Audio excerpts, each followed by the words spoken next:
जीवन सौंदर्य के सारे जहां को जीत लाई। सानिया साक्षी हिमा दास बनकर खेल के मैदान में खिलखिलाई। सुलता मंगेशकर सुर के समंदर डोलते हैं। मूर्ख है जो बेटियों को बेटों से कम बोलते हैं। ताली बजा के स्वागत करिए इस बहन के लिए। और मैं कहना चाहूंगा मुन्ना भैया और हमारे बड़े भैया कुशवाहा जी, राजेश भैया, कि है जलती आग सीने में नहीं डरता सिकंदर से, कि है जलती आग सीने में नहीं डरता सिकंदर से, मगर हूँ बाबू बेटी का डरा रहता हूँ अंदर से। वो दिखती है हंसनी सी, वो कोयल जैसा गाती है, उजाला हर तरफ हो जाता है जब वो मुस्कुराती है। वो चंपा है, चमेली है, वो खुदकुरात रानी सी है, छोटी उम्र पर बातें करती सियानी सी, विद्या में भी नहीं होती भिड़े किसी धुरंधर से, मगर हूँ बाबू बेटी का डरा रहता हूँ अंदर से। एक बार छोटा ताली से स्वागत इस बहन के विभा।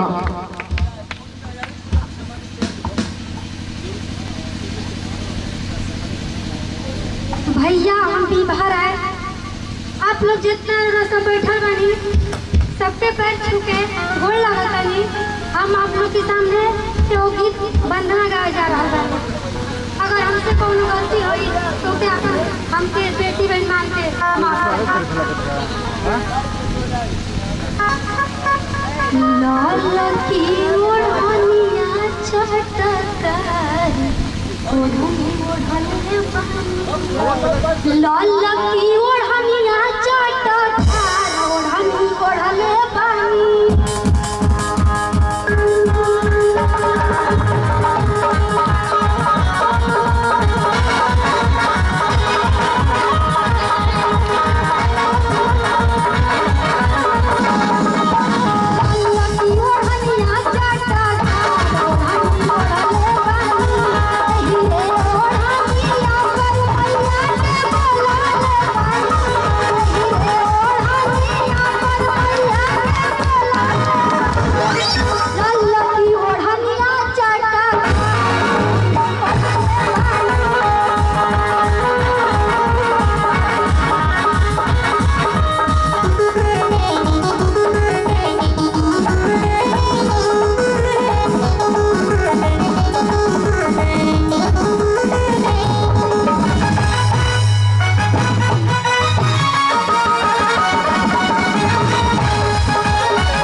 ताली से स्वागत होने चाहिए। बहुत सुंदर गौले वाली विभा राय जी।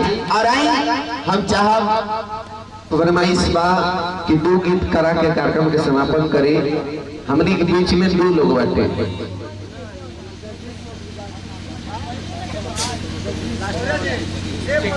ठीक ठीक ठीक ठीक, उनको भी बुला लीजिए मंच पर। हमारे बीच में तारकेश्वर जी हैं और अजीत जी हैं, शुरू के दंगल के विजेता, मंडल के विजेता, जिला देवरिया के विजेता हैं और तारकेश्वर जी हैं।